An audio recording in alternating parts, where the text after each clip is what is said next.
La Reforma Protestante tuvo claras implicaciones en la visión de la economía e incluso del entorno laboral. Para Lutero, por ejemplo, la profesión era una vocación que emanaba de la inspiración divina y era una vocación que duraba toda la vida. Para Calvino, en cambio, para Juan Calvino, esa vocación profesional podía cambiar a lo largo de la vida de uno. Otro pensador reformista de la época, el aragonés Miguel Servet, en cambio, no pronunciándose al respecto con su vida, dio un ejemplo, porque él era un auténtico hombre del Renacimiento. Él cambiaba de profesión por sus inquietudes. Empezó estudiando leyes, después, con sus profundas convicciones religiosas, se dedicó a estudiar los textos sagrados. Fue filólogo, sabía latín, por supuesto, como buen leguleyo, sabía griego y sabía hebreo.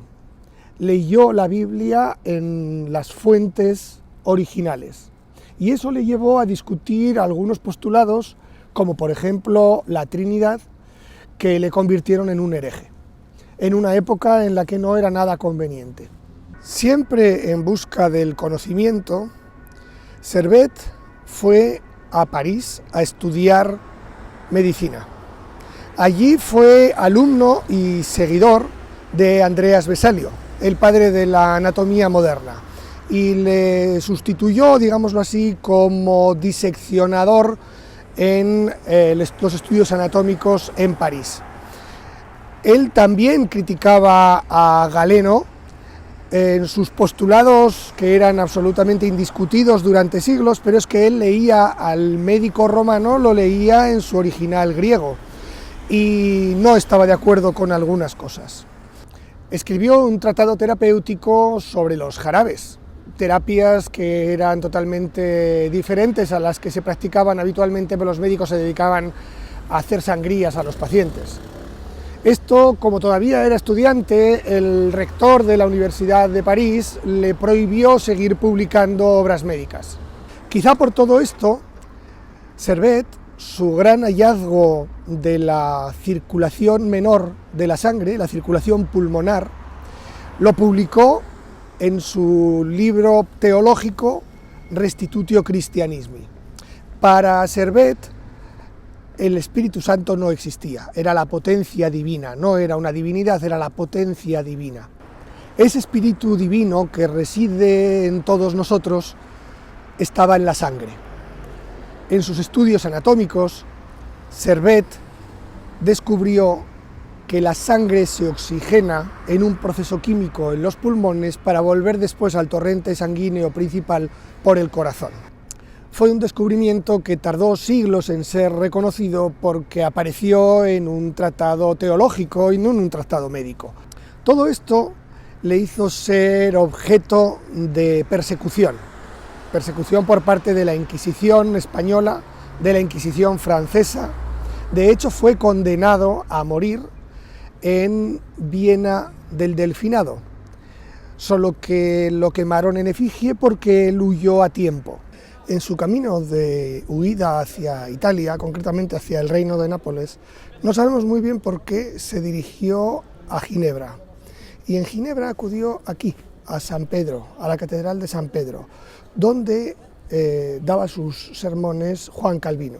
Miguel Servet mantuvo un debate teológico epistolar con Juan Calvino. Les había presentado, creo que un impresor de Lyon, y mantuvieron ese debate, que en algunos momentos debió adquirir tintes relativamente agrios, hasta el punto de que Calvino detuvo la correspondencia y decidió no contestarle más.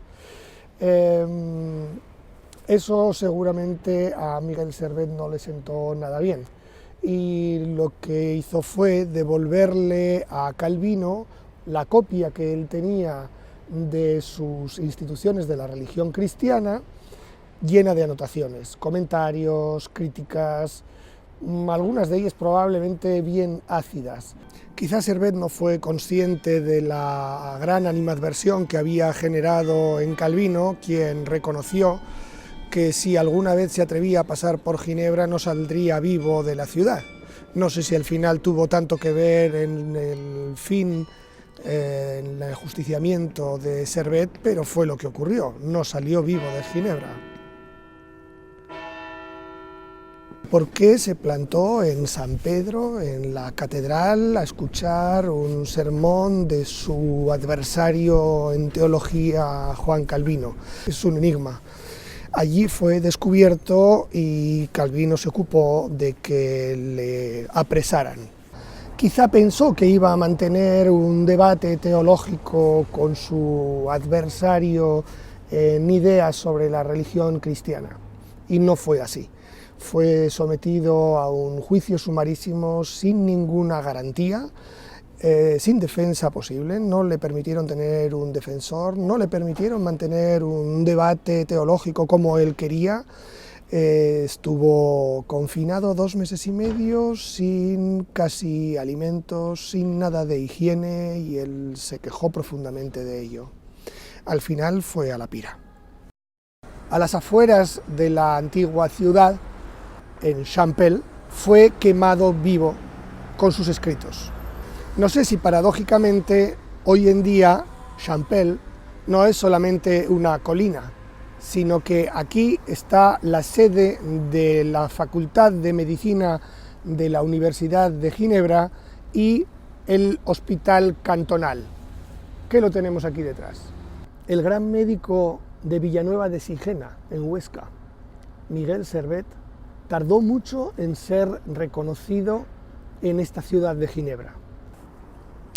Y quizá la pregunta que nos podemos hacer es si hoy en día en la sociedad y en las organizaciones estamos preparados para aceptar la existencia de personas tremendamente racionales, que lo discuten todo, que están dispuestos a pelear por sus ideas, que son vehementes y que son discrepantes. Hemos dejado atrás la intolerancia que acabó con la vida de Miguel Servet a sus 44 años, de esta persona que pudo haber descubierto todavía muchas más cosas aparte de la circulación menor de la sangre.